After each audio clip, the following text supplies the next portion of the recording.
Okay, this is going to be a video response to your video, Theistic Morality Debate, Round 2, A Defense.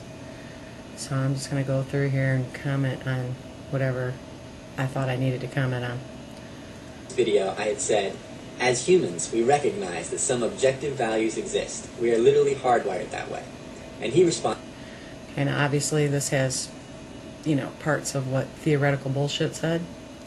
So let's rewind what you said again, and then we'll go to what theoretical bullshit said, which I kind of think I agree with. Video, I had said, as humans, we recognize that some objective values exist. We are literally hardwired that way. And he responded by saying, no we don't, and no we're not. Yeah.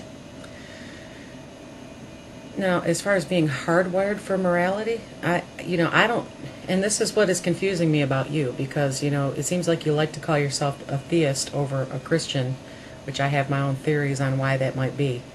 But that's just, assumptions at this point. Maybe you can explain that in more detail, why that might be. Or unless maybe I'm just hallucinating about that.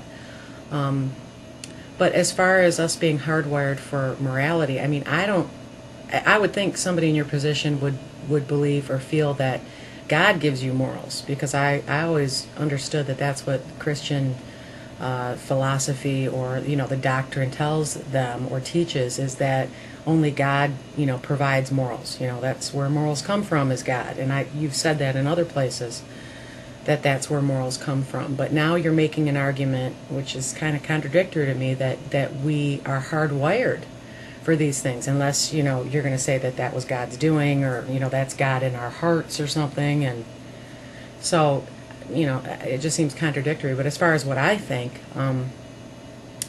I don't think we're hardwired for those things, except for in the sense that we have instincts that help keep us alive. We are creatures that have instincts. So as far as if morality could be looked at that way, I think it could, in the sense that I think that morals are basically learned experiences. We learn what works and what doesn't. And they kind of actually come from a selfish place, more so than a loving, wonderful place that everybody kind of assumes they are. I don't want a murder to be okay because I don't want to be murdered. I don't want stealing to be okay because I don't want to be stole from. So it's what's best for the survival of a person or a group or, society. That's what morals are. Now, religion has hijacked that and decided that they, or their God, is the authority on what morals are. But the reality of it is we as human beings use what we know. It is based from logic, because it's based from cause and experience, or cause and effect, and the experience with, what works and what doesn't. Yes, we do, and I can prove it beyond any reasonable doubt. I'm looking forward to you proving that. As promised, I'm going to be making a very science-heavy video demonstrating that, in fact, we are universally hardwired to recognize that some objective values exist. To recognize that some objective values exist. Well, I would agree with you that there is a fundamental right and wrong, if that's kind of where you're going with this. But that doesn't mean that there's a God necessary for that. It means that there are things that work, and there are things that don't work. I'm going to be pulling all from atheistic scientists, like evolutionary biologist Richard Dawkins in The Selfish Gene. I like that you're reading those books. I think that's Mark cool. Hauser in Moral Minds, okay. And evolutionary psychologist Steven Pinker in The Blank Slate, as well as several other scholarly articles. Nice. Now, I'm putting off the video for now until Sam Harris's new book, The Moral Landscape, comes out. Probably It looks like it's going to be very relevant to the discussion. Okay. So for now, I'll just whet y'all's appetite with a couple of quotes, and then address your objections. Okay. These quotes are taken from Mark Hauser's book, Moral Minds.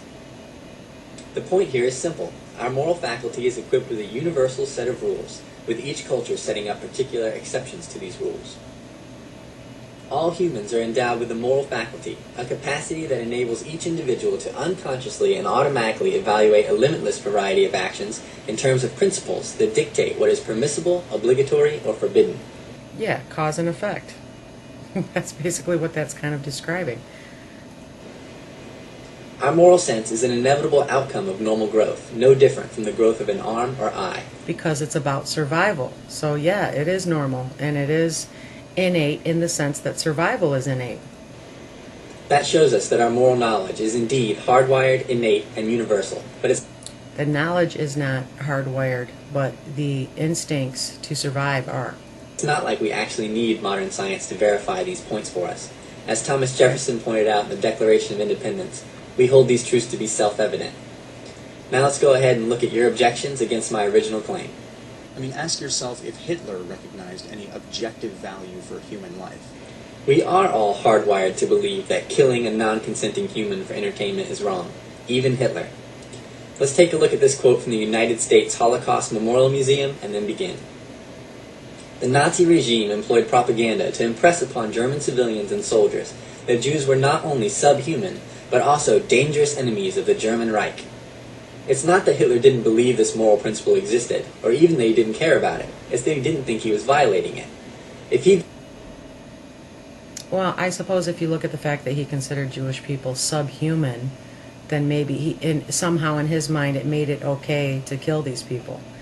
And then you put up this quote that says killing a non-consenting human for entertainment is wrong. I don't know what that has to do with Hitler, because he wasn't doing that for entertainment. Now, granted, he was doing it for what I guess you could say, you could theorize, in his mind was the best for the world, or the best for, you know, his country or whatever.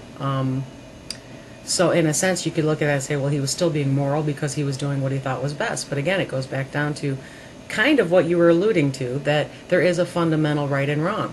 If we're hardwired with a set of moral rules that says what's right and wrong, then that must mean that there is a fundamental right and wrong.